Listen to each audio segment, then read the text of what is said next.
हिनम चाय। चाय खाओ। Thank U.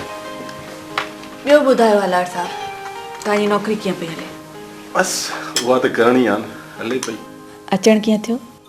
आसिया साहिब, ही अव्हांजे लाइ दावतनामो आहे। छाजी दावत आहे? असल में असांजो हिकिड़ो सीनियर ऑफिसर अमजद साहब उन ताज़ी रिटायरमेंट वरिती आहे। उन सिलसिले में असां दोस्तनि गॾिजी उनजी अलविदाई पार्टी कई आहे। सो उन में तव्हांखे ज़रूरु अचिणो आहे। हलार साहब, मां त शादी खां पोइ ॻाइण छॾे ॾिनो आहे। आसिया साहिब, तव्हांखे ज़रूरु अचिणो आहे, छो त मां दोस्तनि में तव्हांजे अचण जो ज़िमो खयो आहे। तव्हां त मूंखे मुश्किल में विझी छॾियो आहे। आसिया, इनकार न कर। थी थो सघे हिननि पैसनि सां तुंहिंजो घर सुठो हली वञे, हालात बहितर थी वेंदा, पर हिन वक़्तु तोखे ज़रूरत आहे। ठीकु आहे, मां कोशिशि कंदसि त अचां, पर जेकॾहिं न अची सघियसि त प्लीज़ माइंड न कजो।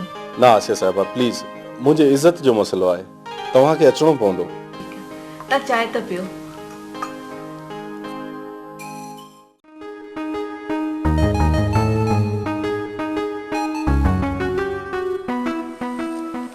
रमज़ान, असांखे रेस सलण खान जो प्लान करणो आहे। हाँ पांधी, रईस सलण खान जा असांजे मथां वॾा थोरा ऐं एहसान आहिनि। उन्हनि जा इहे एहसान लाहिणा पवंदा। हाँ रमज़ान, रेस बहावल खान रेस सलण खान खे न मारियो आहे, पर पंहिंजे मौत जे परवाने ते सही कई अथसि। हाँ पांधी, रईस बहावल खान जा टुकड़ा टुकड़ा करे कुतनि खे खाराईंदासीं,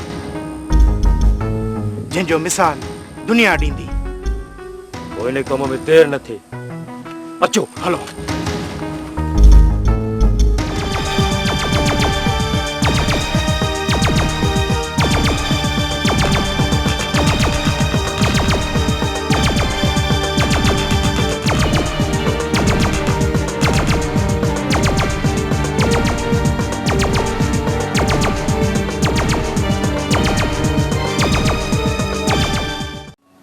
दानियाल जी, वो मूंखे तव्हां सां हिकिड़ी ॻाल्हि करणी आहे। चल, कहिड़ी ॻाल्हि?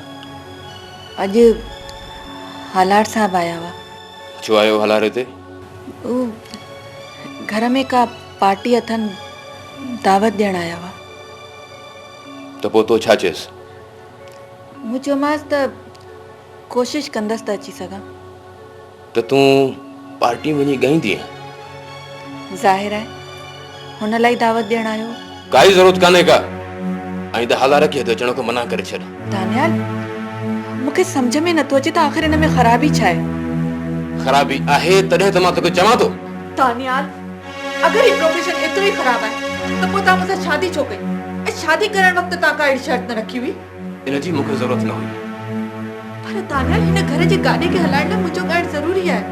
तुंहिंजो ॻाइणु ज़रूरी नाहे, ऐं जेकॾहिं तो ॻायो त पंहिंजा रस्ता अलॻि आहिनि। इहे छो नथा चओ त मूंसां शादी करण खां पोइ तव्हां पछतायो पिया, छो त पंहिंजे माउ पीउ जी दौलत ऐं मिल्कियत खां महरूम थी विया आहियो? आसिया, मूंखे हिनजी का बि तकलीफ़ न आहे, को बि ॾुख न आहे, पर जेकॾहिं तो इहो ॻाइणु शुरू कयो त मूंखे लॻे थो तोसां शादीअ जो कयल फ़ैसिलो ग़लति हूंदो।